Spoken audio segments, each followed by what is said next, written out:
Russia's war in Ukraine has been one disaster after another.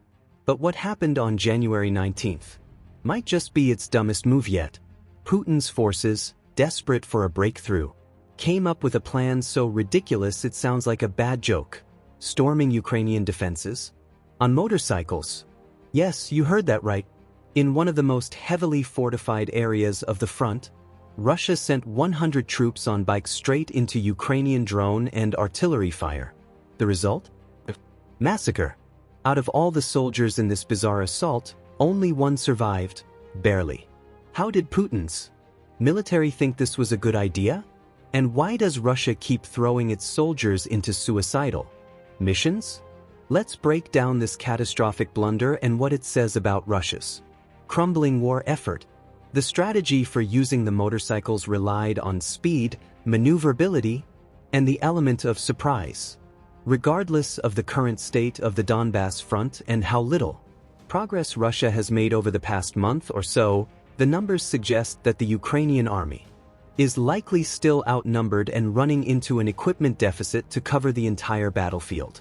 Russian military intelligence might have believed that using quick-fire attacks spread over a larger area might have caused the Ukrainian defenses to become too thin at any particular point near the city of Siversk.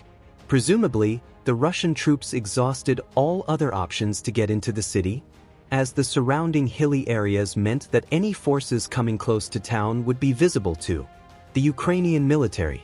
Previous attempts at using mechanized infantry failed to get any meaningful results. Soldiers on foot would move too slowly through the rough terrain that surrounds the city. Infantry support vehicles, tanks, and other large vehicles couldn't navigate the hills while also creating covering fire for the troops, not to mention that they were much more visible for both drones and conventional long-range optics. So, the Russian forces devised an entirely different plan.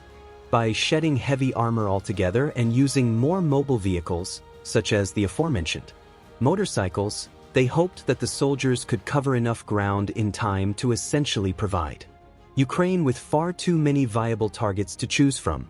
Overwhelmed with quick-moving troops, the Ukrainian forces could have taken out most of the attackers, but they would have been compelled to bring in troops from elsewhere to do so, opening an opportunity for an attack there. Additionally, motorcycles have another advantage: sheer speed. The most common drones that Ukraine is using to create killing zones are relatively low-range medium-speed commercial drones retrofitted with mine and ordnance carriers or advanced cameras.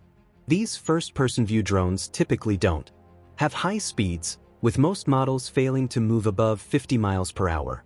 Most of the drones that Ukraine uses for these operations are relatively slow, at least compared to motorcycles.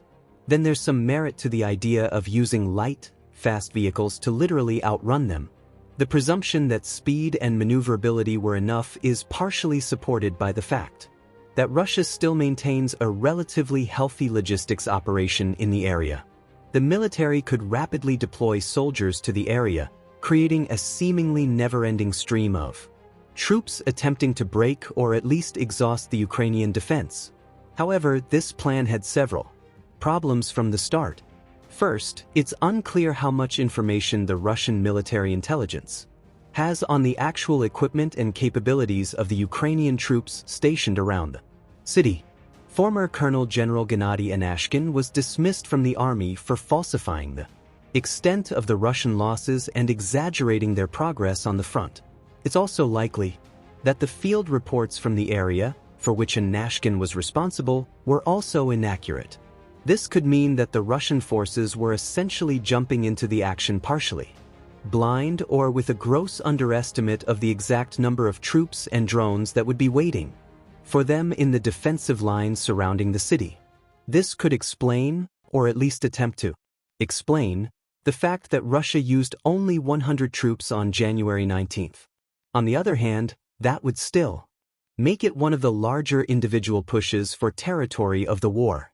Regardless, there's also the fact that Russia has consistently had a numbers advantage, especially in terms of armored vehicles, artillery, and air forces. Even if the Russian air forces and artillery couldn't operate At their peak efficiency, since they haven't done so for a long while, that still leaves tanks and infantry support vehicles as the way that Russia could eke out an advantage. That away from motorcycles and other barely armored vehicles seems counterproductive. This is far from the first time Russia decided to use motorcycles for this purpose. Previous operations that included mobile vehicles were conducted mostly in 2024, where a report from May suggested a similar strategy.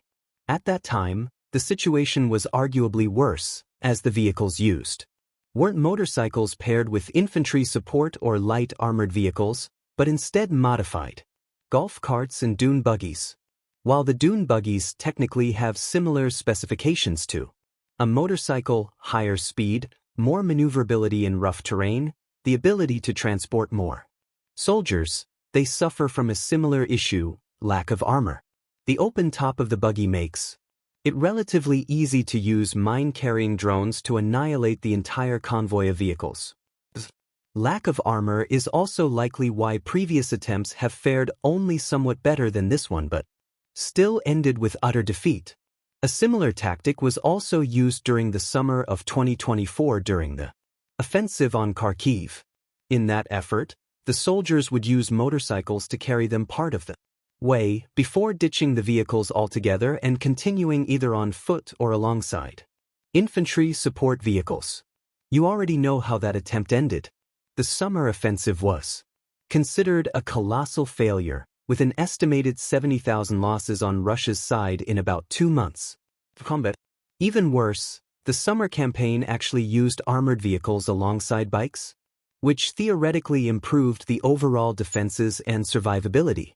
But this operation was no different. While Russia hoped that the motorcycles would be fast enough and attack in large enough numbers to make a difference, Ukrainian drones spotted them almost as soon as they started their engines. Recorded footage showed that even though Russia did use some infantry support vehicles, specifically BMP-2s, these were summarily removed by drones before the motorcycles could get far into the current front. After that, the drones could pick off soldiers one by one. The apparent lack of planning came into effect as Russian soldiers faltered and started panicking. This led to erratic maneuvers from some soldiers seeking to evade drones and artillery fire. The panic also caused many to simply die faster as they got in each other's way. To rub salt in the wound, the Ukrainian counter-drone forces also successfully disabled the drones Russia hoped to use to provide support and cover fire, or at least an alternative target for the Ukrainians to focus. This combination of the Russians being found out much faster than anticipated, without support options, and in vehicles that provide practically no defense against either gunfire or drones meant that there was really no other expected result from the entire debacle. In a way, it's surprising that a soldier managed to survive, albeit get caught by the Ukrainian military, rather than all of them just getting killed in action. So, with previous instances of motorcycle-based warfare landing the Russian troops firmly 6 feet under, why did the military decide on this move? Apart from a lack of information, it could be that the Russian military is desperate for a win in the area, which could stem from a few different factors. Militarily, the Russian advance hasn't been nearly as fast as Putin had hoped, especially given the monumental losses accrued over the previous year.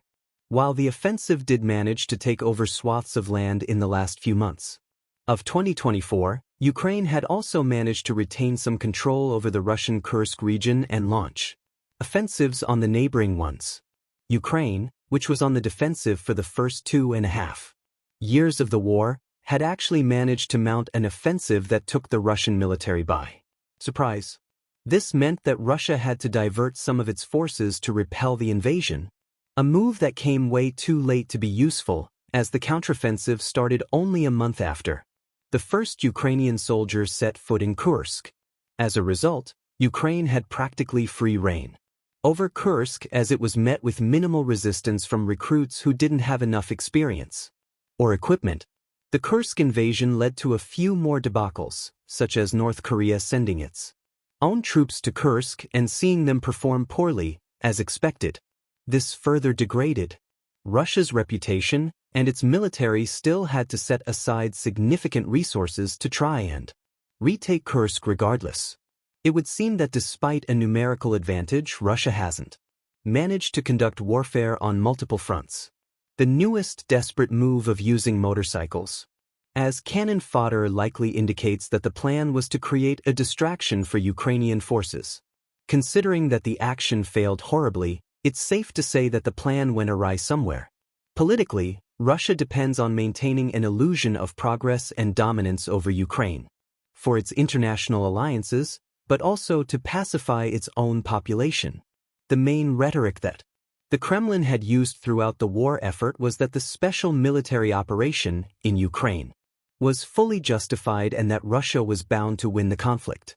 This comes not only from the belief that Russia has a superior army, which it might have had at the start and squandered, but that it has a moral imperative and high ground to force Ukraine to rejoin Russia politically and culturally.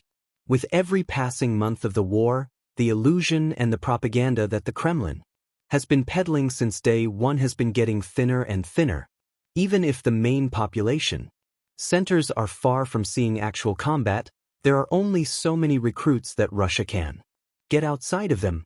Eventually, major cities will start seeing larger recruitment drives, which would call into question just how much the military has accomplished over the now 3 years of warfare.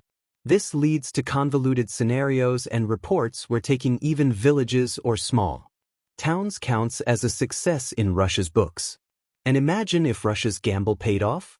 To announce that the Russian forces managed to capture a town with soldiers riding into battle on motorcycles would have likely given the Russian population a significant morale boost, as it would imply that the Ukrainians couldn't even handle the Russian soldiers outside of modern armored vehicles. Would have been hailed as one of the most ingenious plans to have been concocted throughout the war, and the military would have been riding that wave of popularity for possibly months. Strategically, Russia also has the best logistical network in Donbass in regions close to the city of Siversk. This makes it possible that the Russian military intelligence might not have seen this act as one of desperation, as troops could be shuttled into the region relatively quickly. For the Russian military, this could have even been seen as a calculated gamble, based on the potential military and political gains, as we mentioned just before. However, the arguable logistical advantage that Russia has in the region is getting smaller and smaller. This is due to Ukraine using more advanced drone systems than ever, which we'll discuss later, but also somewhat contradictory due to the progress the Russian forces have made elsewhere. If the Russian military does manage to secure a stretch of land and occupy it, it's likely a product of losing hundreds of soldiers, who would need to be rapidly replaced by incoming troops. However, if Russia isn't careful, it can stretch its own forces too thin to be useful, and capturing a town could lead to an expansion of the front that Russia isn't prepared to handle right at that moment. We also have to add the fact that Ukraine has been using long-range strikes more and more often in the last few months. This came not only from the country's development of long-range kamikaze drones but also from the approval from the US and NATO permitting them to use some of the donated weapons inside Russia's territory. These strikes are being conducted on vital manufacturing, industrial, stockpiling and logistical centers in regions surrounding Ukraine. They have allowed Ukraine to cut off some of Russia's advances at the route by demolishing roads and bridges to turn Russia's infrastructure against it. But a big part of why the newest Russian attempts to make headway into Ukraine has been due to the latter's improvements in drone warfare. When the war in Ukraine actually started, the concept of drone warfare was much different, with drones typically being multi-use surveillance and precision strike tools. A drone would fly around targets and then launch a single explosive payload to destroy it. The sheer scale of the war changed the equation to favor numbers, leading to both Russia and Ukraine retrofitting commercial drones for either surveillance or single-use strikes. The commercial drones in question turned out to be deadly despite how silly they may have looked or sounded in reports. However, the early drones faced several obstacles. with range and speed being significant bottlenecks in their deployment. Traditional commercial drones can rarely function a few miles away from the control center, which provides the instructions, and can seldom achieve speeds comparable to even land vehicles.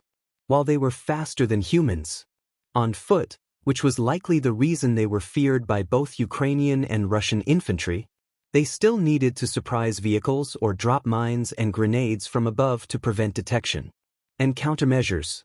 But Ukraine has also been developing dozens of military drone models.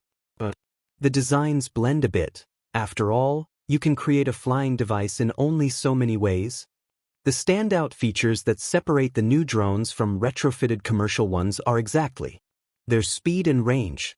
Long-range drones can have ranges in hundreds of miles, hitting targets well into the Russian territory thanks to GPS guidance systems and unassisted remote control. Similarly, even first-person view drones have been getting faster and more capable.